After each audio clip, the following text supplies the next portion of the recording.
ತಿಂಗಳಿಂದ ಶ್ರೀ ಕ್ಷೇತ್ರ ಧರ್ಮಸ್ಥಳ ಪವಿತ್ರವಾದ ಧರ್ಮಸ್ಥಳದ ಬಗ್ಗೆ ಆಗಿರ್ಬೋದು, ಮತ್ತೆ ಧರ್ಮಾಧಿಕಾರಿಗಳ ಬಗ್ಗೆ ಆಗಿರ್ಬೋದು, ಕಳೆದ 11ನೇ ತಾರೀಕದಂದು ದಕ್ಷಿಣ ಕನ್ನಡ ಜಿಲ್ಲೆಯ ಬೆಳ್ತಂಗಡಿ ತಾಲೂಕಿನ ಸಿವಿಲ್ ಪ್ರಧಾನ ನ್ಯಾಯಾಲಯದಲ್ಲಿ ಒಬ್ಬರು ಅನಾಮಧೇಯ ವ್ಯಕ್ತಿ ಹೋಗಿ ಸೀಲ್ ಕವರ್ ಅಲ್ಲಿ ಒಂದು ಪೆಟಿಷನ್ ಹಾಕ್ತಾರೆ. 164 ಸ್ಟೇಟ್ಮೆಂಟ್ ಅಂತ ಅದಕ್ಕೆ CRPC ಈಗ 183 PNS ಆಗಿದೆ.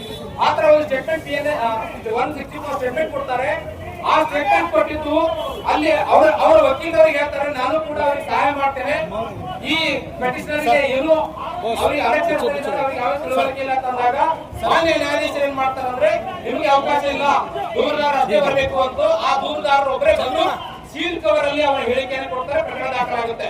ಆದ್ರೆ ಕೆಲವೊಬ್ಬ ನಕಲಿ ಹೋರಾಟಗಾರರು, ನಕಲಿ ಯೂಟ್ಯೂಬರ್ಗಳು ಏನ್ ಮಾಡ್ತಾರೆ ಅಂದ್ರೆ, ಈ ಸೀಲ್ ಕವರ್ ಅಲ್ಲಿ ನ್ಯಾಯಾಧೀಶರನ್ನು ಹೊರತುಪಡಿಸಿ ಯಾರಿಗೂ ಆ ವಿಷಯ ಗೊತ್ತಿಲ್ಲ.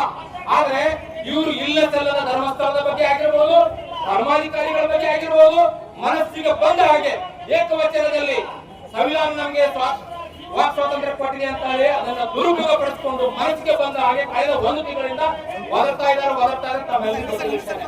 ಅದರಂತೆ ನಾವು ಶ್ರೀ ಕ್ಷೇತ್ರದ ಭಕ್ತರೆಲ್ಲರೂ ಸೇರಿ ಒಂದು ಜಾಗೃತ ಅಭಿಯಾನ, ಮಂಜುನಾಥ ಏನು ಶ್ರೀ ಕ್ಷೇತ್ರ ಪವಿತ್ರವಾದ ಸ್ಥಳ ಇದೆ, ಅದಕ್ಕೆ ಕಳಂಕ ಬರಬಾರದು, ಈ ಕಳಂಕ ತರ್ತಾ ಇರುವವರ ಮೇಲೆ ಕ್ರಿಮಿನಲ್ ಮೊಕದ್ದಮೆ ದಾಖಲು ಮಾಡಬೇಕು, ಮತ್ತೆ ಪೂಜ್ಯರ ಜೊತೆ ನಾವೆಲ್ಲರೂ ಇದ್ದೀವಿ ಅನ್ನೋ ಉದ್ದೇಶದಿಂದ ಸಾವಿರಾರು ಭಕ್ತರು ನಾವೆಲ್ಲರೂ ಸೇರಿ ಇವತ್ತು ಮಾನ್ಯ ಜಿಲ್ಲಾಧಿಕಾರಿಗಳ ಮುಖಾಂತರ ಮಾನ್ಯ ಮುಖ್ಯಮಂತ್ರಿಗಳಿಗೆ ನಾವೊಂದು ಮನವಿ ಪತ್ರ ಸಲ್ಲಿಸ್ತಾ ಇದ್ದೇವೆ.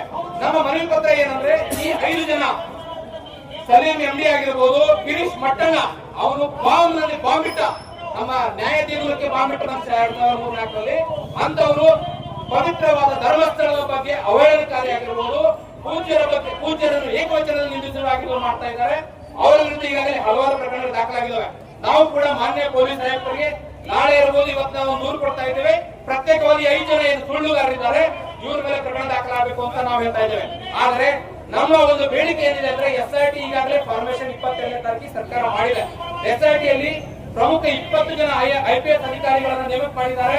ಈಗಾಗಲೇ ಅದು ತನಿಖೆ ನಡೀತಾ ಇದೆ.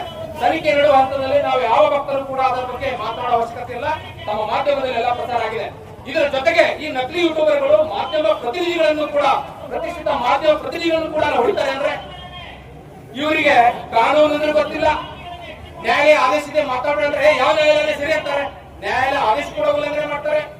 ಮತ್ತೆ ಧರ್ಮಾಧಿಕಾರಿಗಳ ಬಗ್ಗೆ ನಮ್ಮ ಕಲಬುರಗಿ ಜನರಿಗೆ ಗೊತ್ತಿಲ್ಲ. ಬರಗಾಲ ಪ್ರದೇಶದಲ್ಲಿ ಏನು 72, 73 ನಾನು ಹುಟ್ಟಿರಲಿಲ್ಲ, ಆದ್ರೂ ಕೂಡ ಆ ಸಮಯದಲ್ಲಿ ಧರ್ಮಾಧಿಕಾರಿಗಳು ಕಲಬುರಗಿಯಲ್ಲಿ ಅನ್ನ ಮತ್ತು ಬಟ್ಟೆ ವಿತರಣೆ ಮಾಡಿದ್ದಾರೆ. ಭಕ್ತಾದಿಗಳೇ, 50 ವರ್ಷಗಳ ಹಿಂದೆ ನಮ್ಮ ಕಲಬುರಗಿಗೆ ಧರ್ಮಾಧಿಕಾರಿಗಳ ಒಂದು ಸಹಾಯ ಮಾಡಿದ್ದಾರೆ. ಹಲವಾರು ಸಾವಿರಾರು ಕಾರ್ಯಗಳು, ಸಾಮಾಜಿಕ ಕಾರ್ಯಗಳು ಮಾಡ್ತಾ ಇದ್ದಾರೆ. ಇವರ ಉದ್ದೇಶ ಒಂದೇ, ನಮ್ಮ ಧಾರ್ಮಿಕ ಕ್ಷೇತ್ರನ ಹಾಳು ಮಾಡಬೇಕನ್ನೋದಿದೆ.